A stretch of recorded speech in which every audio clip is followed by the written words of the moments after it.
আসসালামু আলাইকুম প্রিয় দর্শক,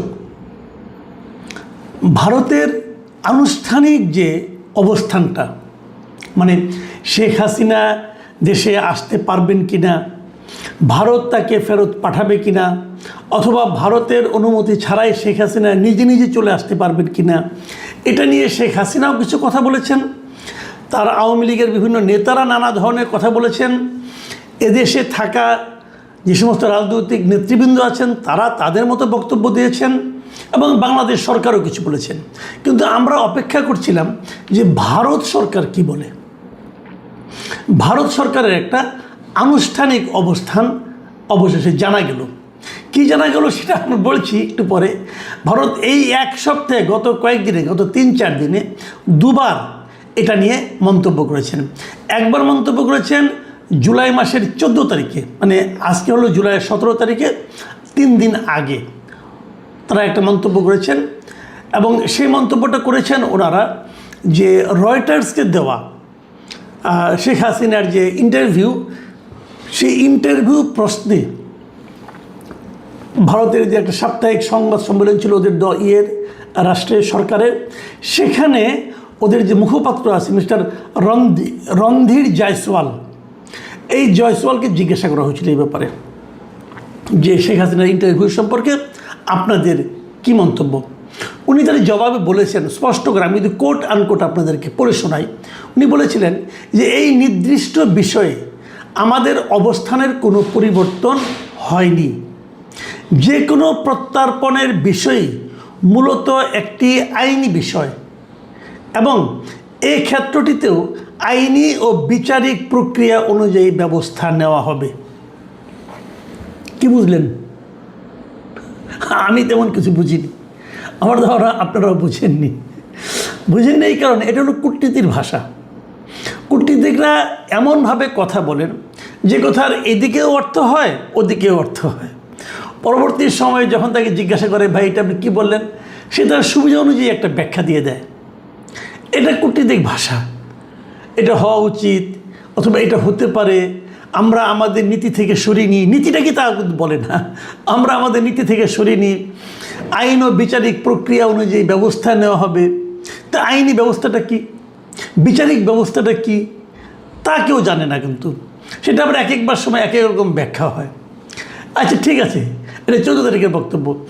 সর্বশেষ ওরা করে কি, ওদের যে আপনার পররাষ্ট্র মন্ত্রণালয় আছে প্রতি 2 সপ্তাহ পর পর পাক্ষিক একটা প্রেস ব্রিফিং করে রাষ্ট্রের পক্ষ থেকে, সরকারের পক্ষ থেকে। সেখানে বিভিন্ন ধরনের সাংবাদিকরা থাকে। সেরকম একটা ব্রিফিং হয়েছে, দ্বিসাপ্তাহিক ব্রিফিং যেটাকে বলে, ব্রিফিং হয়েছে আজকে, মানে আজকে 17 জুলাই।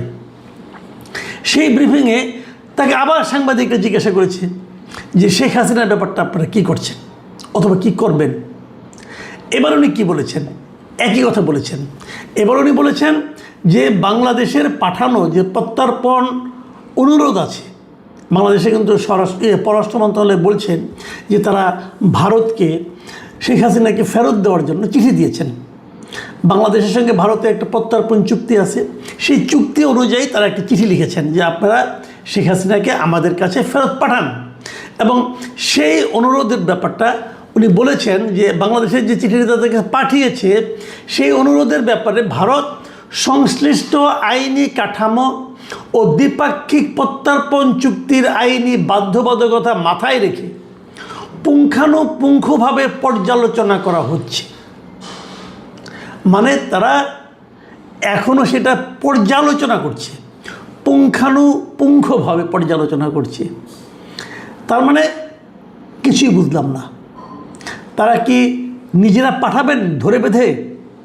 তারা কি বাংলাদেশের অনুরোধকে অনার করবেন? অথবা তারা কি শেখ হাসিনার যে ইচ্ছা সেই ইচ্ছাকে সম্মান দেখে ওনাকে ছেড়ে দিবেন? কারণ প্রত্যর্পণ চুক্তিটা কখন হয় ভেবে দেখুন একবার।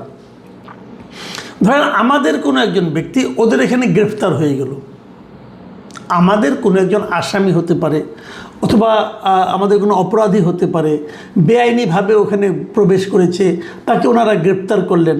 সেই গ্রেপ্তারকৃত ব্যক্তির সঙ্গে আমাদের সরকারের যে চাহিদা অনুযায়ী এক ধরনের প্রত্যর্পণ, এটা হলো প্রত্যর্পণের ধারা। তো শেখ হাসিনা কি গ্রেপ্তার হয়েছেন? শেখ হাসিনা কিন্তু গ্রেপ্তার হননি, শেখ হাসিনা যখন ভারতের মাটিতে নেমেছেন তখন তো ভারতীয় সরকার ওনাকে অভ্যর্থনা দিয়েছেন, ওনাকে গ্রহণ করেছেন সম্মানের সাথে। কাজে শেখ হাসিনা তো কোনো গ্রেপ্তারকৃত ব্যক্তি নন, ব্যাপারগুলো খেয়াল করেন। কাজে তার সঙ্গে প্রত্যর্পণ চুক্তিটা কীভাবে হবে?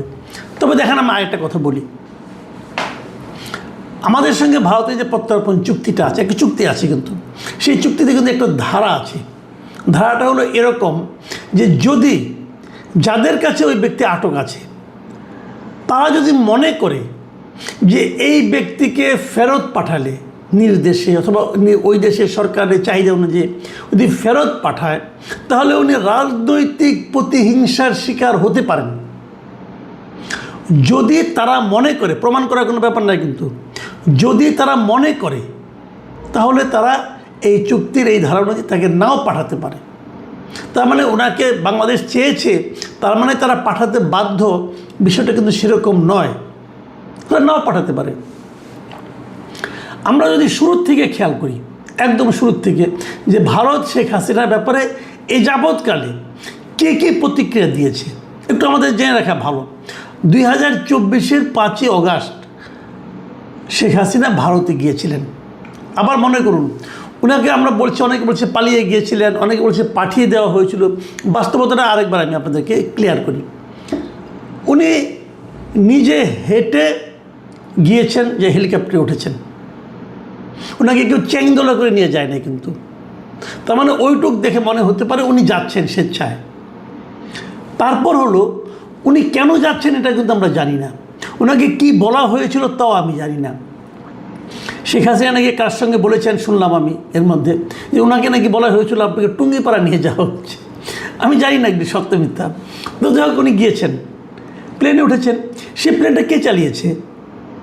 বাংলাদেশের সেনাবাহিনীরই অথবা বিমান বাহিনীর অথবা সশস্ত্র বাহিনীর কোনো একজন পাইলট চালিয়েছে। তো উনি যদি চালান, তাহলে শেখ হাসিনাকে উনি বলেছেন আর ওনারা তার অর্ডার ফলো করেছেন? যে লোক পালিয়ে যায় তার অর্ডার কি তখন সেনাবাহিনী ফলো করে? তাহলে ওনাকে নিয়ে গেল, নিয়ে যাওয়ার পর কোথায় নিয়ে গেল? দেশের বাইরে নিয়ে গেল। আমাদের দেশের আকাশসীমা পার হয়ে অন্য দেশের আকাশসীমায় আমাদের হেলিকপ্টার গেল। কেন গেল? আমি প্রশ্নগুলি করছি, কিন্তু কেবল আপনারাও এই প্রশ্নগুলো বারবার উচ্চারণ করবেন, তাহলে হয়তো একটা সমাধান পাবেন। কেন গেল ওই দেশে? আমি আমার হেলিকপ্টার, ওরা যদি ভিন দেশি হেলিকপ্টার হিসাব করে গুলি করতো, তাহলে তো আমার হেলিকপ্টারটা মূল্যবান একটা জিনিস ধ্বংস হয়ে যেত, তাই না? শেখ হাসিনা শেখ হাসিনা খারাপ লোক বুঝলাম, কিন্তু হেলিকপ্টারটা তো একটা গুরুত্বপূর্ণ জিনিস, আমাদের সম্পদ। তার মানে আপনারা আলাপ করে গেছেন, আপনারা যেখানে যাচ্ছেন তাদের সঙ্গে কথা বলেছেন যে আমরা ওনাকে পাঠাচ্ছি। তাহলে উনি পালালেন নাকি আপনারা পাঠালেন? প্রশ্নগুলো খেয়াল করুন। আবার উনি এখানে গিয়েছেন কী হিসেবে গিয়েছেন? এই যে প্রশ্নগুলো, এগুলি কিন্তু পরবর্তী সময় উঠবে। দেখুন, 2024-এর অগাস্ট উনি গিয়েছেন, এবং 2024-এর অগাস্টেই ভারতের পক্ষে ভারতের পররাষ্ট্রমন্ত্রী এবং তাদের পররাষ্ট্র মন্ত্রণালয়ের মুখপাত্র রণধীর জয়সওয়াল উভয়ে কিন্তু বিবৃতি দিয়েছেন, ওনাদের সংসদেও একবার দিয়েছেন। এবং তখন তারা কী বলেছেন? তখন ভারতের পররাষ্ট্রমন্ত্রী বলেছিলেন যে তিনি অত্যন্ত স্বল্প সময়ের নোটিশে এবং জরুরি পরিস্থিতিতে ভারতে এসেছেন, এটা বলেছেন। তারপর আর কি বলেছিলেন আমি আপনাদের আবার পড়ে শোনাই। তার ভবিষ্যৎ পরিকল্পনার বিষয়টি সম্পূর্ণ তার নিজের সিদ্ধান্তের উপর ছেড়ে দেওয়া হয়েছে এবং এটি নিয়ে মন্তব্য করা ভারতের জন্য সমীচীন নয়। তার মানে হলো শেখ হাসিনা কি করবেন কি করবেন না, টোটাল বিষয়টা ভারত দেখছে না, ওটা শেখ হাসিনা দেখবে। তার ভবিষ্যৎ পরিকল্পনার বিষয়টি সম্পূর্ণ তার নিজের সিদ্ধান্তের উপর ছেড়ে দেওয়া হয়েছে। এটা কিন্তু ভারতের খোদ পররাষ্ট্রমন্ত্রী এস জয়শঙ্কর বলেছিলেন। তার মানে শেখ হাসিনার ভবিষ্যৎ বিষয়টা শেখ হাসিনার উপর। শেখ হাসিনা যদি বলেন যে আমি এখন চলে যাব, ভারত থেকে আটকাবে না, তখন আটকাবে কেন? পররাষ্ট্রমন্ত্রী নিজেই বলেছেন যে ওনার সিদ্ধান্ত ওনার উপর, এবং তারপরে এটাও বলেছেন যে এটি নিয়ে মন্তব্য করা ভারতের জন্য সমীচীন নয়, ভারত কোনো মন্তব্যই করবে না। এবং পরবর্তী সময়ে যখন বাংলাদেশের পক্ষ থেকে 2024 নভেম্বরের দিকে, যখন নাকি বাংলাদেশের পক্ষ থেকে তাদের কাছে একটা চিঠি লেখা হলো যে ওনাকে আপনারা ফেরত পাঠান, একটা আনুষ্ঠানিক চিঠি, যেটাকে নাকি কূটনীতির ভাষায় বলা হয় নোট ভার্বাল। এরকম একটা চিঠি বাংলাদেশের পক্ষ থেকে পাঠানো হয়েছিল। তখন এই রণধীর জয়সওয়াল উনি বলেছিলেন, প্রথম চিঠিটা পাওয়ার পর সঙ্গে সঙ্গে বলেছিলেন যে আমরা অনুরোধটি পেয়েছি, মানে ভারত বাংলাদেশ থেকে অনুরোধটা পাইছে, এবং এটি আমাদের অভ্যন্তরীণ বিচারিক ও আইনি প্রক্রিয়ার অধীনে পরীক্ষা নিরীক্ষা করে দেখা হচ্ছে। এটা কবে বলছেন? 2024 শেষ দিকে, নভেম্বরের পরে, ডিসেম্বরের ফার্স্ট উইকে। তাহলে তারা কিন্তু তখন থেকে আইনি পরীক্ষা নিরীক্ষা করছেন, এবং তার 2 বছর পরে এখন যখন তাকে জিজ্ঞাসা করা হয়, উনি একই কথা বলেন যে পুঙ্খানুপুঙ্খভাবে আইনি ব্যবস্থা করা হচ্ছে, আইনিভাবে পরীক্ষা নিরীক্ষা করা হচ্ছে যে কীভাবে ফেরত পাঠানো যায় অথবা কীভাবে যায় না। আর ওনাদের পররাষ্ট্রমন্ত্রী বলেছিলেন পুরো বিষয়টা শেখ হাসিনার ইচ্ছার উপর নির্ভর করবে। তাহলে এখন প্রশ্ন হচ্ছে, এদিকে আমাদের নেতারা কিন্তু বলে বেড়াচ্ছেন, যেমন আমাদের এনসিপির নেতা উনি তো বলেছেন যে শেখ হাসিনাকে ফেরত পাঠালে পরে তার কোনো আপিলের সুযোগ নাই, তার মৃত্যুদণ্ড কার্যকর করা হবে। ওনার মতো করে বলেছেন, কারণ একটা মামলায় তো না মৃত্যুদণ্ড হয়েছে, ওই মামলা আপিলের জন্য 30 দিনের সময় ছিল, 30 দিনের সময় পার হয়ে গেছে, কিন্তু আপিল ওনার পক্ষ থেকে করেও নাই, কাজে মৃত্যুদণ্ড হয়ে যাবে। এটা ওনার যেটা বক্তব্য, এই বক্তব্যটাও আমি মনে করি যে আইন অনুযায়ী ঠিকই আছে। শামা ওবায়েদ আমাদের যিনি পররাষ্ট্র প্রতিমন্ত্রী, তিনি বলেছেন শেখ হাসিনাকে ফেরাতে ভারতের সদিচ্ছা প্রয়োজন। উনি ওনার কূটনৈতিক ভাষায় পররাষ্ট্র প্রতিমন্ত্রী হিসেবে যেভাবে বলা দরকার সেভাবেই বলেছেন। তাহলে আসলে হবেটা কি, এটা আমরা কেউ জানি না। আবার শেখ হাসিনা একটা আলটিমেটামও দিয়েছে, ডিসেম্বর, উনি একটা তারিখ ঘোষণা করেছেন যে ডিসেম্বরে উনি ফেরত আসবেন। আসলে কি হবে, না আসলে কি হবে, ওনার আশাকে কেন্দ্র করে কার মধ্যে কী প্রতিক্রিয়া। এর মাঝখানে আরেকটা ভিডিও দেখলাম, সেখানে উনি একই কথা, ভিডিও ঠিক না, অডিও রেকর্ড শুনলাম, সেখানে উনি একই কথা বলেছেন, দলের লোকজন নিয়ে উনি আসছেন। কি হবে আসলে ব্যাপারটা নিয়ে আমরা কেউ জানি না। তবে আমি আজকে ওনার আসলে পরে ওনার রাজনীতির কী ভবিষ্যৎ হবে, এবং যেভাবে নাহিদ ইসলাম বলছেন যে আসবে সঙ্গে সঙ্গে ধরে নিয়ে যে ফাঁসিতে ঝুলাই দিবে, বিষয়টা কি এতই সহজ কি না সেটাও আমার কাছে কিন্তু ক্লিয়ার না। কারণ এদেশের নাহিদ ইসলাম হয়তো ওনার দলের শক্তির সঙ্গে তুলনা করে চিন্তা করেছেন যে আমার দলের যে শক্তি যদি এরকম হয় তাহলে কী হতে পারতো, কিন্তু নাহিদ ইসলামের পক্ষে কি কল্পনা করা সম্ভব যে এনসিপির শক্তির সঙ্গে আওয়ামী লীগের শক্তির কত পার্থক্য? মনে হয় না। সেই কী হবে বলা বড় কঠিন। তবে ভারতকে ভাবছে সেটাও কিন্তু কিছু বুঝিনি। তবে ভারত সহজভাবে কিছু বলছে না। সহজভাবে যখন কিছু না বলে, একটা সহজ প্রশ্নের যখন নাকি অস্পষ্ট উত্তর আসে, তখনই কিন্তু মানুষের সন্দেহটা বাড়ে।